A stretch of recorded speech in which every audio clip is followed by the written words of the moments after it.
Hi, everyone. Welcome to Arts for the Health of It. I'm your host, Richard Wilmore. And I'm your other host, Constanza Rader. And we have some really fun guests with us today. We have Michelle Burke and Lilamani Silva with us today. And they are on a mission to help you create more joy in your life. And we're excited to talk with them because they have some really practical resources to share with you that's backed by some awesome research, too. Yes. I have a question then for you, Stanzi, since we're talking about joy. What is the last thing that brought you joy? Oh, okay. I thought you were going to ask about my alliteration that you hate. No. Not the joy generators. That is a different podcast episode. Okay. See, joy generators, I just think that's great. It just has such musicality. Anyway, he hates it. That's fine. That can be your next album title. Okay, great. When it's just my project. Yes. What was your question? What was the last thing that brought me joy? Yeah. Ooh. Watching Lilamani struggle with her camera brought me so much joy. So just as a warning for everybody who's watching, Lilamani can't get her camera to work, and she could get it to work, but it looked like this, and she was upside down. So she will be doing this interview not as a bat, but as a black screen when she's out here. But I mean, I thought it'd be great for her to do it as, Mary Poppins. But I think it would bring people joy if she could figure it out. I think so too. It's just so relatable. We've all been there with our tech mishaps. Thankfully, she has a beautiful voice, so we'll just get to listen to her. Exactly. And we won't be able to see her. But Michelle is in full view in camera with a beautiful bookshelf behind her, and I'm kind of jealous of her background. Well, you want to introduce them, Richard? Yes, I want to show you what brought me joy recently, though, first. Oh, yes. I'm sorry. Because that's okay. I didn't even tell you we were doing this. So I completely forgot about this while I was in the hospital, but I had someone send a video, a teacher friend of mine, and I was going through, I think, my phone, and I was like, oh my gosh, I forgot about this. And so I just want to show you, you have seen this because you were in the video, but this brought me a tremendous amount of joy recently. Oh no. Good morning, Richard. I hope you're feeling well. I just wanted to let you know that I did have planned to come and visit you in the hospital. Unfortunately, I wasn't able to make it over the weekend, and I don't know if I'll be able to make it this week, but I wanted you to know I was talking to my students last week about that I was going to come visit you, and a couple of my students wanted to make you cards, so I'm sending you a video in case I don't get there, but this particular one is from Philip, and as you can see, he was real creative, and when you open it up, it says, "Get well, hope you feel better," and he drew you a little puppy. And I have another card also from Aislinn. She wanted to draw you a picture, and she wanted you to know that it was from her. And she says, "Hope you feel better soon, stay safe." And she drew this. It's our logo, and I hope it brings a smile to your face and that you'll be feeling better and rested, and just wanted you to know you were on our minds and our hearts.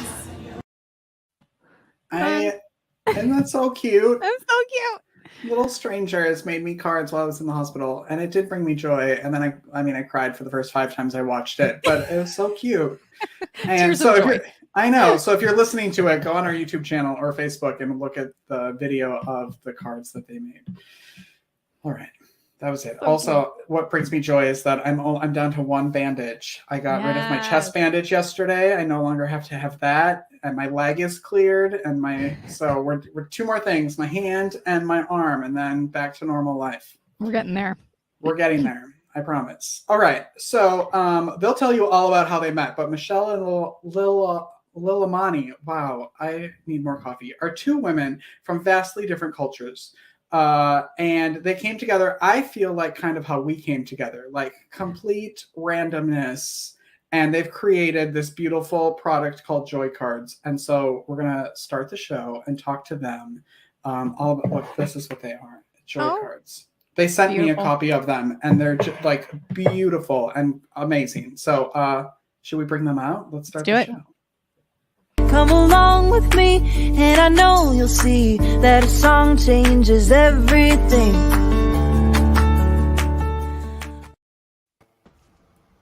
Not that it's not. It's a little distracting. It feels like some like Big Brother's watching us in the corner. Yes, it's Hello, very bad. ladies. Welcome to the program. Hello. I want to start with the story of how you two met, where you were at, how you met, how you connected, and then where you thought the need for Joy Cards came from, and why you decided to make it. Wow, that's a lot of questions. Just all the things. Answer those, and then it's over. Let's go. All right,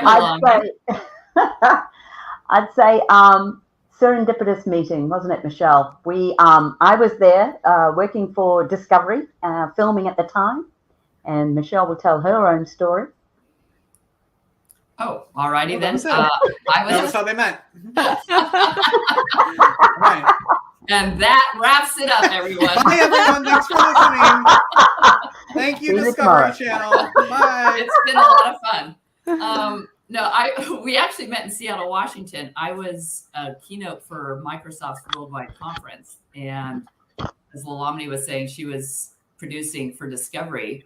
And we met through a friend. And the minute we met, it was like this instant connection. And the thing that brought us together right away was what we call our ruckus laughter. We both love to laugh, and we are not ashamed to laugh out loud. Absolutely. It's essential, isn't it? That's how we met. And we discovered that we actually have a lot in common, despite the fact that I'm from the US and she's from New Zealand and lives part-time in London. And here we are from, completely different places. And yet we have all this, and we have like our growing up, we have some similarities. Our passions, what else, Lilamani? Our mission in life. Absolutely, yeah, our mission in life.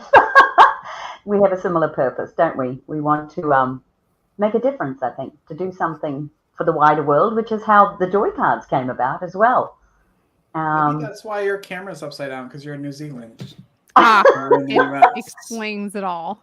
It is. I'm on the other side of the world. Well, I'm not now, actually. I'm presently in London, so. No, never mind then.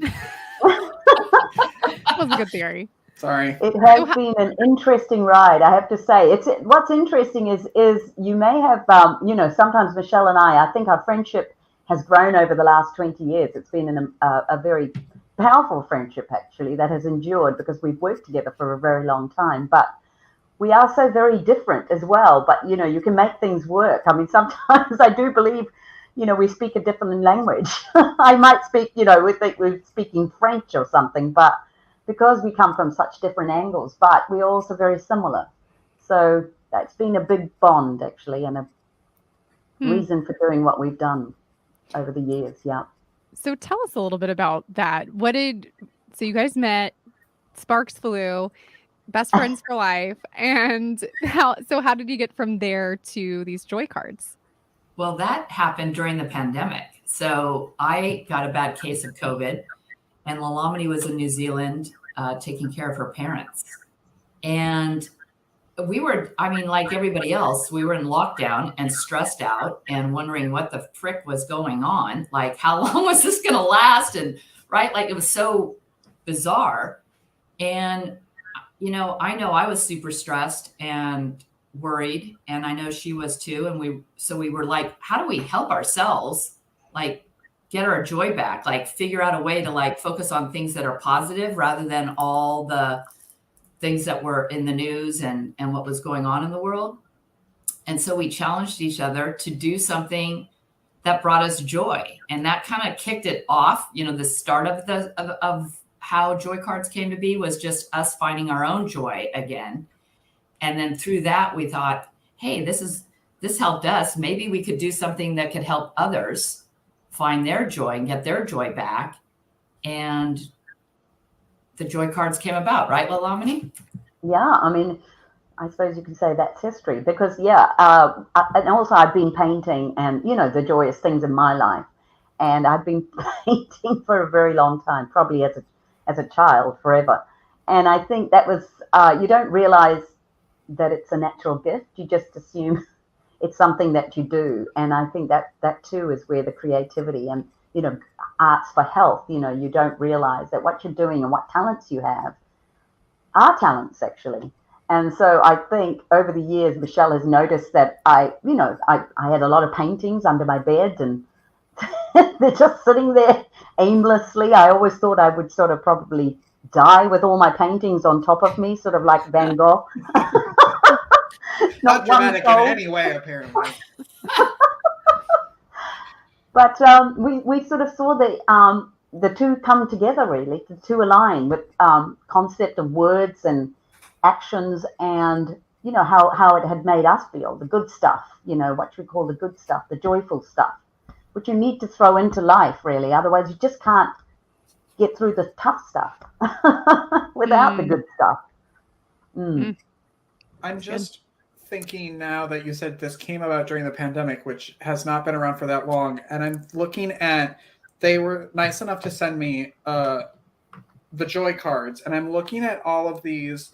Every card in here has custom artwork, and there's, of course, a glare, because we can't do anything without a ring light now.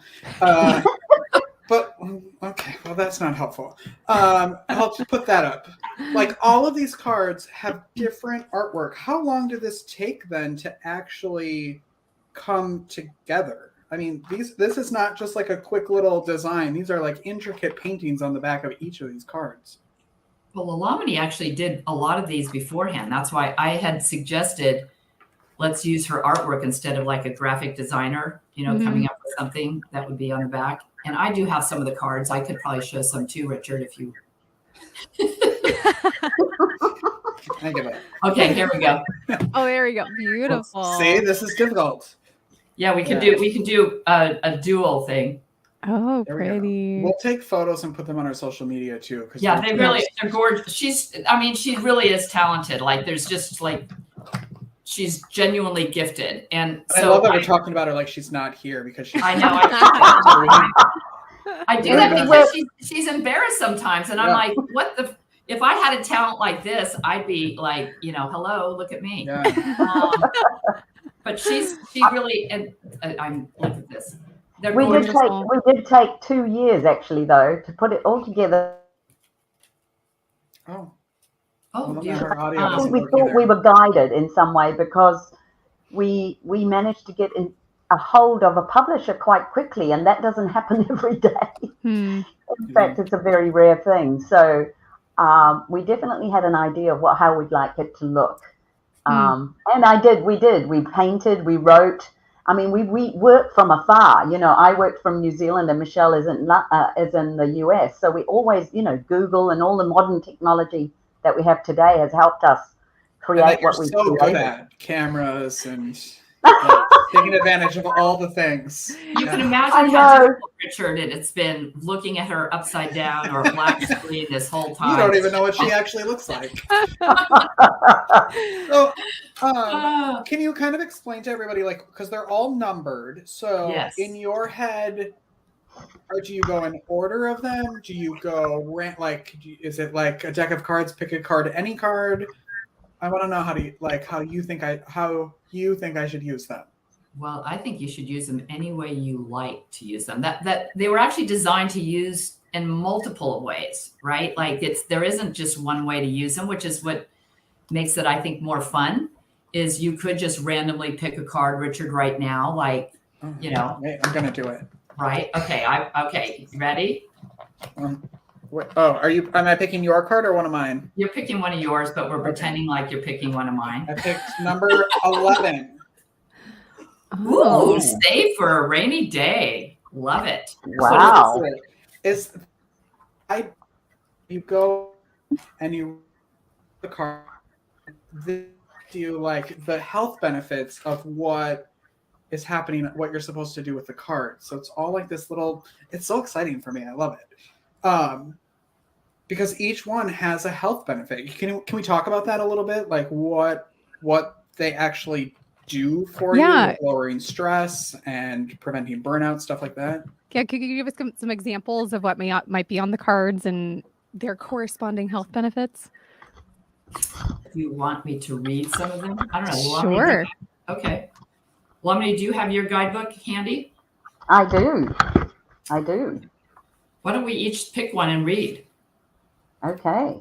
Here, Stonesy, do you want to pick one? Yeah. I'll take. Pick a number, that 1 through. Thank you very Pick much.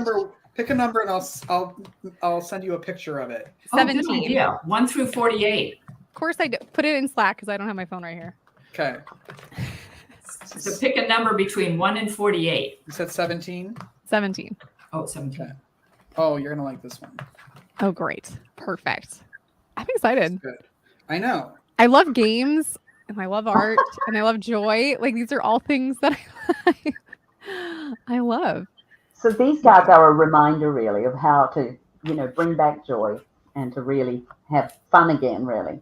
I think yours is a handmade gift. Your card, number 17. Handmade Oh, it gift. is. Yes. Oh. It's I know about too. creating creating and a lasting memory. Well, that Richard is correct. That is one that I would like. There, Can we I just sent it to you. maybe like as a way to intro talking about the specifics in the cards, like, well, maybe this is going too far. The wrong direction? Well, not the wrong direction. Why do you think this is so? Why do you think we need to be reminded of how to create joy in our lives? I think it's because we're just so caught up. We're so busy being busy and stressed. I mean, our stress levels are higher than they've ever been in U.S. history, literally, based on all the things that are going on in the world. And I think people don't have healthy coping strategies. And so we lose sight of what's joyful, what's fun, what's, what brings us joy, or we don't even think we have time for it. Like somehow we think we have to just check off all these to-dos, and get things done, as opposed to taking time for ourselves and saying, wait a second, what did I do when I was a kid? I mean, Lilamani, like when we started out, we each challenged each other when we started out to do things that were different, that brought us joy. And we had to go back and think about, oh yeah, what are the things that make us feel good, right? It makes us feel good when we're joyful. And it's also contagious, right, Lilamani? Absolutely, yeah. So it's like it's a way of releasing stress, obviously, but lightening a mood and making yourself feel better on a daily basis. It's we say joy makes the busy day better, because we all think we don't have enough time. We don't have 15 minutes or even 30 minutes to give ourselves something back. We have to give ourselves permission to have fun. It's a very odd thing, but it's almost like we have to give ourselves permission. And there's we feel like we have to be busy all the time, but busy doing what? I'm not too sure. But, and it's not busy taking care of yourself, or busy having a pamper, or busy doing something creative, something that you've had on your, like you say, on your dream list for years or something like that. But yeah, you just forget how important it is to give back to yourself. Yeah, I think I read somewhere something like overworking yourself should not be a badge of honor. Yes, exactly. You should, like that should not be what you brag about. Like, oh my gosh, I worked 16 hours today. Well, that's for you. And that's what's so weird. What you just said, it literally is like an epidemic of that. Like we've, especially in America, we do take all this pride in how many hours we've worked a day, or if we skipped lunch during the day. It's like, oh my gosh, how crazy is this? That I know in my coaching practice, trying to get people to get out of their office during their day to go take a walk or to go have lunch is like literally trying to unglue somebody from their chair. Well, I think I know sometimes when I resist doing things that are fun and pleasurable and joyful, there's this narrative in my head that's saying, oh, you don't have time for that, or oh, that's frivolous, or oh, you should be doing something more important. But when I take time to do that thing, the irony is I am more productive. Yes. Like it lightens, everything feels lighter, and it doesn't feel like, oh, I'm just like trudging through my day. Like, and I think it's hard.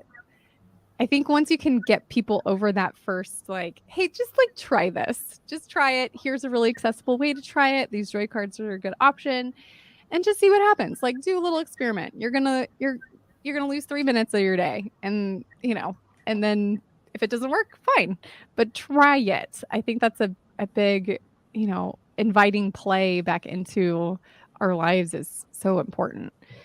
Yeah. Well, and this gives you, for people who are maybe nervous about trying it, this gives you 48 options. So you, like you said, like you can pick which one, go through them and pick like, oh, I'm comfortable with this one to start out with, and this is what I think I can do today. And then once you realize like, oh, that was joyful, or that really helps my day, then maybe you can kind of expand and maybe do something a little bit more difficult the next time on one of the cards, which I think is cool.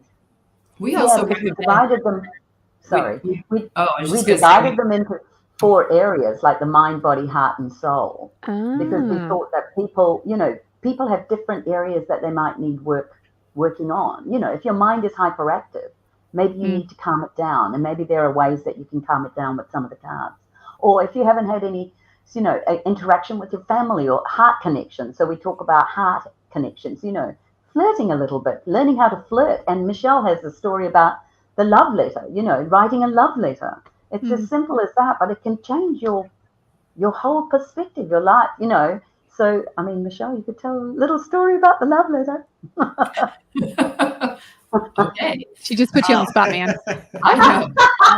Well, it was during a team building that I was doing. And what the activity was to have everybody take 15 minutes and do something that you could not use your phone or your computer. So no technology. And everybody was walking around like, well, what are we going to do with ourselves for 15 minutes? You would have thought I told them to go run a marathon and then come back.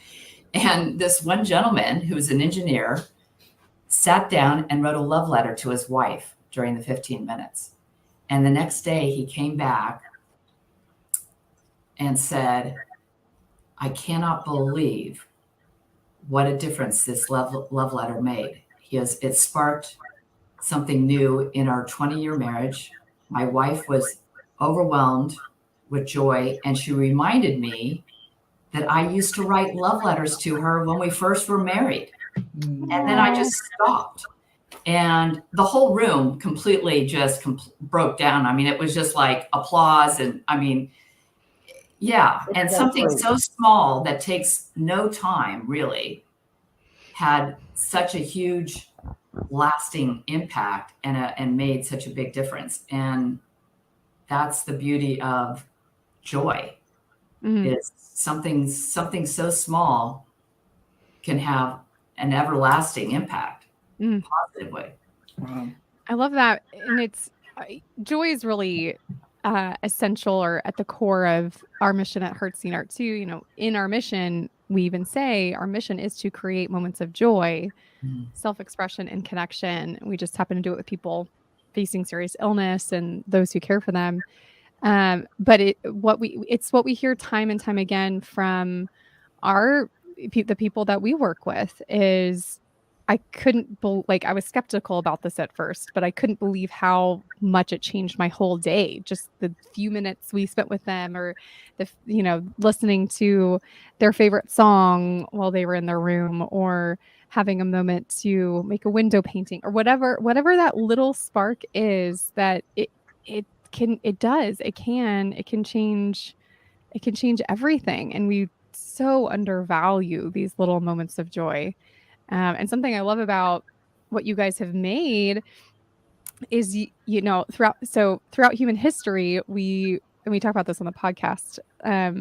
We've talked about it a few times, but throughout human history, we've used the process of artification in order to highlight things that are important and special and essential for human survival. We create ritual around it. We create cultural artifacts around these things, and we don't really have good cultural artifacts in the West, in the United States, to cultivate joy in our everyday lives. And so this is a tool in that toolbox, right, of how do we create personal ritual, rhythm, artification around creating moments of joy in our own individual lives and in our rhythm? How do we operationalize? That's the word that Brene Brown uses when talking about like values. Like, how do you say this is what you value? Okay, you value joy. How do you operationalize that?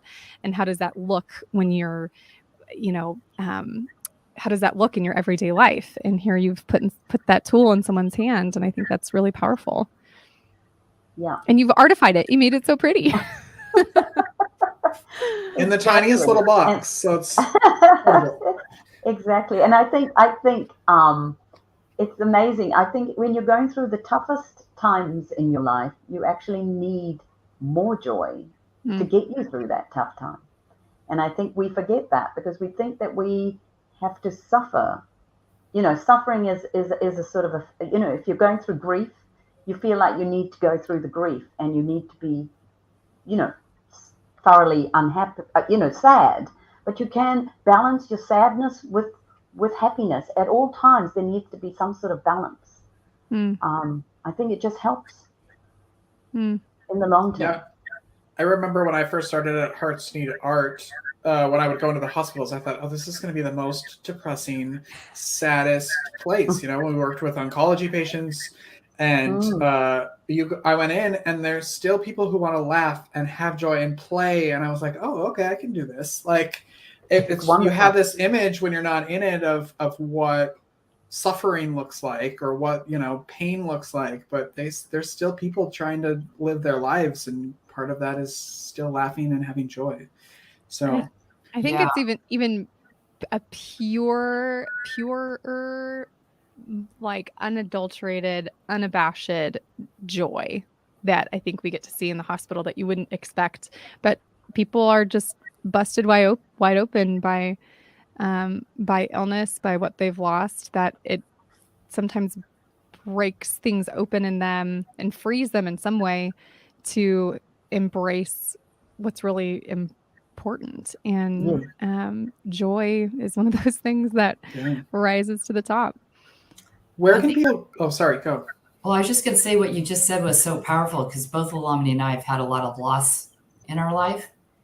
And I can only speak for myself, but I would say that it certainly has made me more acutely aware of time and relationships, and how to live your life to the fullest, to take advantage of those moments. And what you just said about moments, I mean, we hope that the joy cards allow people to experience more of those moments. We can't tell people, oh, take an hour or two or whatever, because it messes with your mind to think that, oh my gosh, I've got to carve out all this time to do this. No, it can be simply, we talk about the joy gems. It's the little simple pleasures and paying attention to those small things, like drinking your coffee in the morning and actually tasting it, noticing oh yeah, it's not just the coffee, like the caffeine that I'm trying to drink down, or appreciating the hot shower, or as Lilamani and I both love, we have nieces and nephews, and hearing their laughter, and just the giggle, and then their laughter makes you laugh. And, it's like those small things, just taking a moment to really appreciate and savor them, because those are the things in the big scheme and the small scheme of life that, at least for me, matters more than anything. And if you can add more of those in to your day-to-day, then your life changes. It literally changes. Oh, so good. And I think it's one of the tragedies within our culture when you get swept up, and I think we get swept up in trying to get somewhere. And I think what we see a lot with people that we work with that are end of life, especially, they look back and they realize that they had what they wanted all along. They just didn't take time in the moment to take in those moments. Like, we're just hurrying we're working so hard to get somewhere. We don't even have it well defined, and we're missing heavenly moments along the way. So I appreciate you guys and your work, this invitation to all of us to really fully live in those joyful moments that happen in our everyday, in the quiet, and just the average moments are beautiful and exploding with joy. Yeah. Where can people order the joy cards? they can get them on Amazon or Barnes and Noble, or they can check out their local, bookstores or places and ask and see if they're carrying them. I think Target as well, aren't they? Oh, nice. Well, if Target has it, then I don't know why the hit's different, but something about being in or Target. just ask anyway. I guess that's there with me too. Where are your joy cards? Exactly. Mine are right Here are they, here. why aren't they there? they just start handing them out to the employees. I have thought about that, Richard. That would be, I know. That'd be really great to have. They'd be helping us tremendously. Of course. We do have some people who have told us that they keep them on their desk now, and when people come into their office, they're picking a card, and that's a way to spread joy, because that's what we're trying to do. We're trying to hopefully give people opportunity to spread joy. Love it. Beautiful. How can people best connect with both of you? Through Michelle's website, actually, the Energy Catalyst Group. You can send a little message. Or we do have various Facebook page for Joy Cards as well. Awesome. We'll put all of those in the show notes too, so you have easy access to that. I love this. I know you also, before we leave, because we're almost out of time, I know you have an event on June 11th that I want to make sure you get to talk about. Oh, that's right. That at the Empower. Let me remind you. We'll have to send you that information, the link to that, because I don't have that handy, but I know we're doing it on June 11th. And I think it's a whole day of helping people just feel more empowered. And ours is obviously, our segment is on joy, how to look for the joy gems. That's awesome. And We'll I put think that. Michelle and I have hopes of running a few retreats. But so if people are interested, please come to our website and tell us you want to join. And we've got a few retreats, maybe in September, October time. And if you need musicians or artists or writers for these retreats, I know an organization that is available. Oh, wonderful. That'd be fun. Just throwing that out there. Brilliant. I like to travel. All right. Thank you both. So speaking of joy, you both have brought me so much. I was like panicking 5 minutes before I jumped on here trying to figure all of this out. And then I don't even care anymore because you two were just so fun. So fun. So you're my joy cards for today is what I'm saying. Oh, nice. Agreed. And you're ours. Oh, stop. You're rolling your eyes. We can't see you. You're lying. Yeah, but I'm not, and I can Okay, attest to that. You guys are great. Like it's been really fun. Oh, well, we Really really enjoyed to have you And guys on. it's such a wonderful thing you're both doing, actually. Yeah, Well, thank Really, you. it is. Thanks. yeah, we need more people like you in the world. That's right. I'll edit that part out before I put It's it on true. guys. No, We don't leave want it in, those words Richard, going leave around. it in. All right. Well, thank you very much for being here. Thanks for listening. Thanks for watching. Make sure you like and subscribe wherever you're doing all of that stuff. And we will be back next week with more episodes. Take care, everyone. Keep creating. Bye-bye. Bye. Thank you for listening to Arts for the Health of It, a podcast produced by Hearts Need Art, creative support for patients and caregivers, in partnership with the National Organization for Arts and Health. You can help others learn about the healing power of the arts by subscribing, sharing, and reviewing the podcast wherever you listen or watch. The podcast is hosted by Richard Wilmore, co-hosted by Constanza Rader. Our theme song, Songbird, is written and performed by Natalie Lane. Visit heartsneedart.org to learn how you can support our mission to create joy with people facing life-altering health challenges. Join us next week to learn more ways you can create arts for the health of it. The views expressed on this podcast do not necessarily reflect the views of Hearts Need Art, their staff, board members, or other affiliates. All content is created for informational purposes only. This podcast is not intended to be a substitute for professional medical advice or to diagnose and treat any health condition. Always seek the advice of your physician or other qualified health professional with any questions you may have regarding a medical condition. Never disregard professional medical advice or delay in seeking it because of something you heard on this podcast.